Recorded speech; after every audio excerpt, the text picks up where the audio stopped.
এখন আমরা ট্যাগ লাগিয়ে নিয়েছি।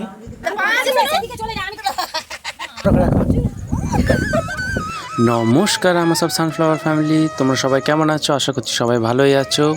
চলে এসছি একটা নন্দীগ্রামের বিয়েবাড়ির ব্লগ নিয়ে। এটা হচ্ছে বিয়েবাড়ির ব্লগের পার্ট 2। কালকে দেখেছো আমরা এসছি নন্দীগ্রামে আমার বোনের বিয়েতে। কালকে ছিল আগের দিন, আজকে হচ্ছে বিয়ের আগের দিন সকাল। আমরা আছি জেঠুদের বাড়ি, মানে আমার বড়াব্বাদের বাড়ি। যেটা ফোনে কথা বলছে এটা হচ্ছে আমার সেজমা। সকালে উঠে দিকে আমার সেজমা এসছে। এটা হচ্ছে মুকসুদা বুজি, মানে আমাদের গ্রামে নন্দীগ্রামের ভাষায় দিদিদের বুজি বলা হয়, আমরা দিদি বলি মুকসুদা দি। ইনি আমার জেঠুদের বাড়ির সামনেই থাকেন, আর আমার বড়মাদের হেল্পিং হ্যান্ড বলতে পারেন। ঘুম থেকে উঠে দেখি মুকসু দিদি আলুর পরোটা করছে। আলুর পরোটা খেয়ে রেডি হয়ে এবার আমি হাতে গ্লাভস পরে নিলাম, কেন বাইরে খুবই রোদ্দুর। এখন বাজে সকাল 10টা। বিয়েবাড়ির উদ্দেশ্যে গেলাম, যে সকালে ওইদিকে গিয়ে দেখি কী খবর। এবারে আর আমরা জেঠুদের বাড়ি খাওয়া দাওয়া বেশি করছি না, কারণ বিয়েবাড়িতে নিমন্ত্রণ আছে, খালি সব সময় জেঠুদের বাড়ি যাচ্ছি। এখন আমি একাই যাচ্ছি, কারণ সকালবেলায় মা নেহা চলে গেছে। আজকে বিয়ের আগের দিন, আজকে বুধবার, কালকে আমরা এসেছি মঙ্গলবারে। চলো সবার সাথে আজকে আলাপ করাবো, অনেকজন আসবে। আগে যখন ছোট ছিলাম সারা বছর অপেক্ষা করে থাকতাম কখন গরমের ছুটি পড়বে, যাব আমাদের গ্রামের বাড়িতে।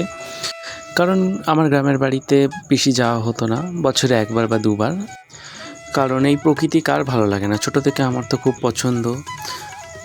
আমার হচ্ছে নিরিবিলি পরিবেশ খুব ভালো লাগে। আমি অত লোকজন ভালোবাসি, কিন্তু বেশি ভিড়ভাড় টাইম পছন্দ করি না। এটা হচ্ছে আমার পুরাতন বাড়ির রাস্তা, মানে এখানে আমাদের মাটির বাড়ি ছিল, মানে আমার দাদুর বাড়ি, যেটা আমফান ঝড়ে ভেঙে পড়ে যায়। আমার বাবারা হচ্ছে 7 ভাই 1 বোন। এখানে আর কেউ থাকে না পুরাতন বাড়িতে। এখন ছোট কাকা থাকে, আর আমাদের জমি আছে, আর আমার জেঠুদের কাকাদের আলাদা জমি কিনে বা জমি পেয়েছে ভাগে, তারা ঘর করে নিয়েছে। এখন যাদের বাড়ি যাচ্ছি, মানে যেই বোনের বিয়ে, মানে ওই কাকাটা হচ্ছে সোনাব্বা আমরা বলি, আমার নসেজ কাকা। কালকে যেমন মেঘলা মেঘলা আবহাওয়া ছিল, আজকে কিন্তু সকাল থেকে প্রচুরই রোদ্দুর পড়ে গেছে। আর এখন দেখছি খেজুর গাছে খেজুর ধরে গেছে। আগে যখন আসতাম মনে আছে, এই খেজুর গাছে ভোরবেলা উঠে দেখতাম একজন আসতো মাটির কলসি নিয়ে, ভাঁড় বেঁধে যেত। আগে একদিন আগে বা দুদিন আগে সেটা আমার জানা নেই, কিন্তু রস নিয়ে যেত। আমার বড় জেঠুদেরও বাড়িতে এরকম অনেক খেজুর গাছ আছে, রস দিত, গাছে বাঁধত। আর আমরা যখন আসতাম আমার বড় মা কী করতো, ওই রস রাখতো, আমরা খেতাম। এবার অনেকে দেখতাম যখন পেতাম না, পাশের বাড়িতে আছে মতু, মানে আমার ভাইপো, সে আমি কী করতাম, রস চুরি করতে যেতাম। ঠিক আছে, আমরা যখন রস নিয়ে চলে যেত তখন গাছে রস পড়তো, আমরা বোতল বেঁধে দিয়ে আসতাম, ওই বোতলের রসই আমরা খেয়েছি অনেকবার। চলে এলাম আমার সোনামাদের বাড়ি। প্যান্ডেল স্টার্ট হয়ে গেছে বিয়েতে। এটা হচ্ছে আমার দাদার শাশুড়ি, মানে আমার সোনমা। এটা হচ্ছে ওনার শ্বশুর। এখানে সবাই বসে আছে। নেহা তো আগেই চলে এসেছে, তোমাদের বলেছি। এটা আমার বোনের মামাতো বোন আছে কিছু, খালাতো বোন আছে কিছু, সবাই আছে। আর এখানে মা, আমার ভাবি, সবাই কাজে লেগে পড়েছে বিয়ের আগের দিন বলে কথা। কারণ আমাদের শহরের দিকে বিয়ের আগের দিন কতটা তোড়জোড় হয় সেটা আপনারা জানেন, কিন্তু গ্রামের দিকে যেটা মেন হচ্ছে, বিয়ের দিন না যত লোক হয়, বিয়ের আগের দিন থেকে তার ডবল লোক হয়। কারণ এখানে সবার বাড়িতে কিন্তু বউ ভাতের কোনো নিয়ম নেই। ঠিক আছে, যাদের অবস্থা ভালো বা যাদের ফ্যামিলি ব্যাকগ্রাউন্ড ঠিক আছে তাদেরই বউ ভাতটা হয়, না হলে আগের দিন থেকে। আর বিয়ের দিন যে বর আসছে, ওই বিয়ের দিন অবধি বিয়েটা হয়। আপনারা শুনে বলতে পারেন এ আবার কেমন বিয়ে? হ্যাঁ, এটাই নিয়ম। বউভাত হয়, হয় না না, কিন্তু সবাইয়ের যে ম্যান্ডেটরি হতেই হবে এমন কোনো কথা নেই। এখানে দেখছি যে প্যান্ডেল টুকটুক করে কাজ শুরু হয়ে যাচ্ছে। এটা আমার ছোটদা, মানে সারামাজদা। ইনি ছিলেন না, ইনি এলেন, নাগপুরে থাকেন। এটা আমার মাঝিদের বাড়ি। সকালবেলায় কেউ বিয়ে বাড়ি না থাকায় আমি এখানে চলে এসেছি। এটা আমার মাঝি। আগের আমার ব্লগে দেখেছো, মিনি ব্লগে যারা দেখেছো তারা দেখলে। আমার মাঝিদের নানান রকম গাছ আছে, আমের, হিমসাগর থেকে ঝুমকো ফুলি থেকে নানান রকম গাছ। আর নিচে পুকুরে জাল দেওয়া আছে, যে আমগুলো পাকা পাকা পড়ছে ওখানে ক্যারি করেন। আমি তো আম খেতে প্রচণ্ড ভালোবাসি। সকালে খিদেও পেয়ে গেছিলো, কারণ সেই পরোটা খেয়ে এসেছি। এখন বেজে গেছে দুপুর 12টা। আমার মাঝি বললো যে আম খাবি? আমি বললাম হ্যাঁ দাও। আমাকে 3টে দিয়েছে, আমি 2 পিসকে খেতে পারিনি, কারণ অনেকটাই বড় বড়, পেট ভরে গিয়েছিল। আর এখানে যে বসে আছে এটা হচ্ছে আমার দাদা কবির, মানে যার বিয়ে হচ্ছে তার বড়দা। আর ওদিকে আমার মেজাব্বা, ছোটাব্বা, আমার দাদারা প্যান্ডেলের কাজে লেগে পড়েছে। কারণ এখানে বাইরে থেকে কোনো লোক অ্যারেঞ্জ করা বা প্যান্ডেল লোক অ্যারেঞ্জ করা বা বিয়ে বাড়িতে ক্যাটারিং লোক অ্যারেঞ্জ করা সবার বিয়েতে এটা হয় না। সবাই ভাইয়েরা বোনেরা সবাই মিলে আনন্দ হৈহুল্লোড় করে সবাই হাতে হাতে করে বিয়েটা হয়। এখানে যে জিনিসগুলো তোমরা দেখতে পাচ্ছ, আলমারি আছে, খাট আছে, এটা আমার বোনকে দেওয়া হচ্ছে। এটা কিন্তু ভেবো না পণের কিছু নয়। গ্রামের দিকে প্রত্যেক মেয়েকে তার বাবা এটা উপহারে দিয়ে থাকে। সেটা যদি যাদের অবস্থা খারাপ, একটু গরিব প্রকৃতির, তাদের যেমন অবস্থা আছে তেমন দিয়ে থাকে। আর যাদের ভালো অবস্থা তারা ভালো ভালো জিনিস দিয়ে থাকে। এটা কোনো পণের ব্যাপার কিছু নয়, এটা জাস্ট গিফট। এটাই দুপুরবেলা এসছে, তার শ্বশুরবাড়ি যাবে। আমরা সব ধরে ধরে নামালাম, আবার প্যাকেজিং করলাম। দেখে নাও আমার খাটটা খুবই সুন্দর ডিজাইন লেগেছে। এখানে শুধু খাট নয়, চেয়ার থেকে, র্যাক থেকে, বাসনপত্র থেকে, বালিশ, কাঁথা, বিছানা থেকে, প্লেট থেকে সব। আর এখানে আমরা বসেছিলাম আমাদের পুরাতন বাড়ির রাস্তায়। আর পেছনে আমাদের কাকি আছে, আমার কাকিটার ঠিক নাম মনে পড়ছে না। আর ওদের জাম গাছ আছে, প্রচুর পাকা পাকা জাম হয়েছে। এখানে আমার মাঝি জাম পাড়ছিল, সবে আমরা খাচ্ছিলাম। কারণ রোদ্দুরে বসে কি করব, সব এক জায়গায় যা হয়, জড়ো হলে গল্প গুজব আনন্দ।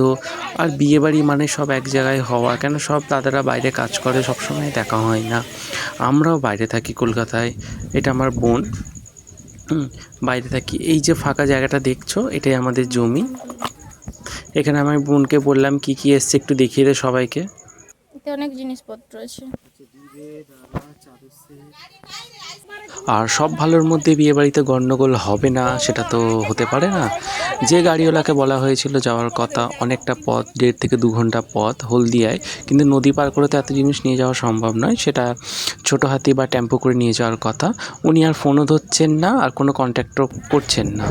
বিপদে পড়া গেল, কেন কালকে বিয়ে, এতগুলো জিনিস রাস্তার মধ্যে রাখা, কি করা যাবে, এই নিয়ে আমাদের 2 থেকে 3 ঘন্টা অনেক যুদ্ধ চলার পরে, লোকজনকে বলার ধরার পরে তারপর একটা গাড়ি ব্যবস্থা হয়েছে। বাজে 2:30, আমি নিয়ে যাচ্ছি। আমরা গেলাম, চান টান করে নেব। প্রচণ্ড রোদ্দুর, আমার অবস্থা দেখতে পাচ্ছ, ঠিক আছে?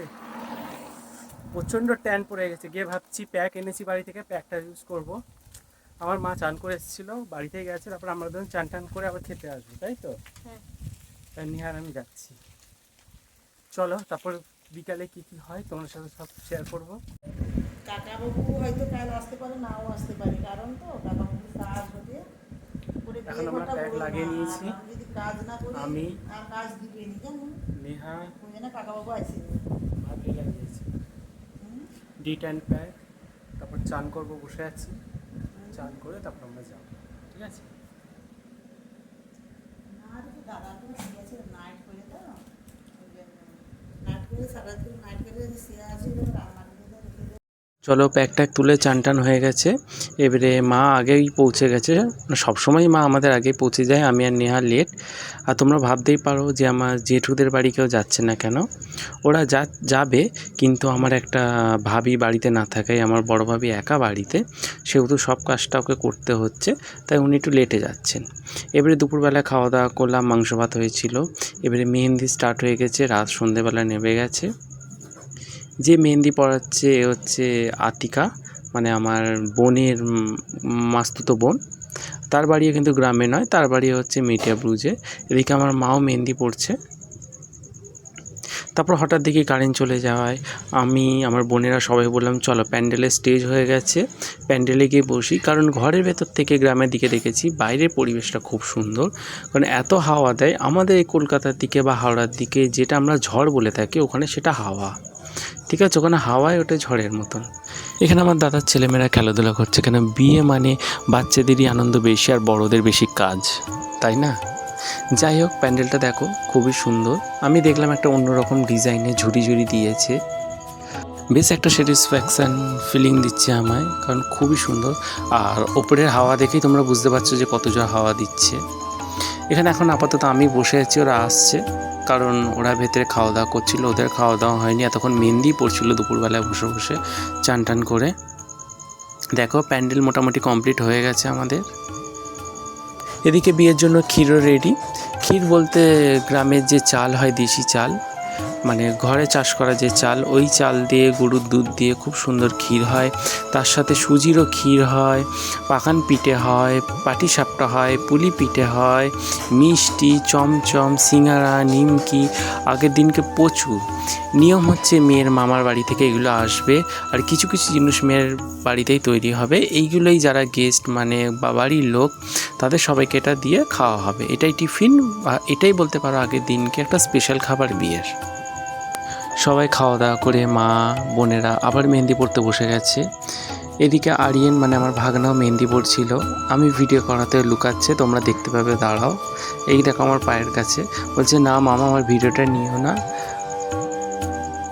তারপর উঠোনে বেরিয়ে দেখি আমার দিদি বসে আছে, মেথুন দিদি মানে আমার ছোট দিদি। ইনি হচ্ছে আমার মেজমার ছোট মেয়ে। ওইদিকে মাঝিও বসে আছে মানে আমার মেজমা।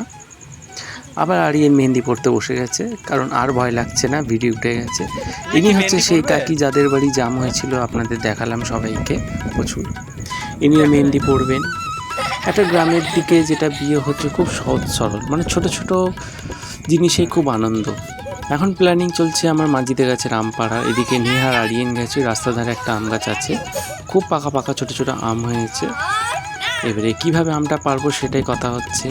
এবার আমরা বসে দেখি যে আমার মেজমায় আম পারলো, কারণ গাছটা খুব মানে বড় নয়, ছোটোই গাছ। আর আমার ভাগনা মানে আরিয়ানের ছোট ভাই আরুষকে দিয়ে ওকে গাছে ওঠালো, উঠিয়ে ওই গাছটাকে আমার নাড়াচ্ছিল, ঝরঝর করে প্রচুর আম পড়েছে।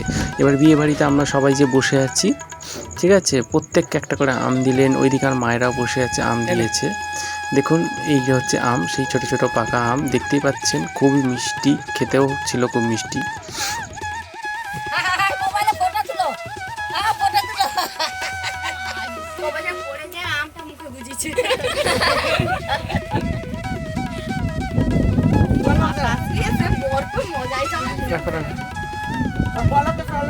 কলক আছে কতজন আছে গুনে নে, গুনে নে কতজন আছে আম দিচ্ছে। তোমার কিসে মনে দুঃখ? এই যা এই যা হা কর হাত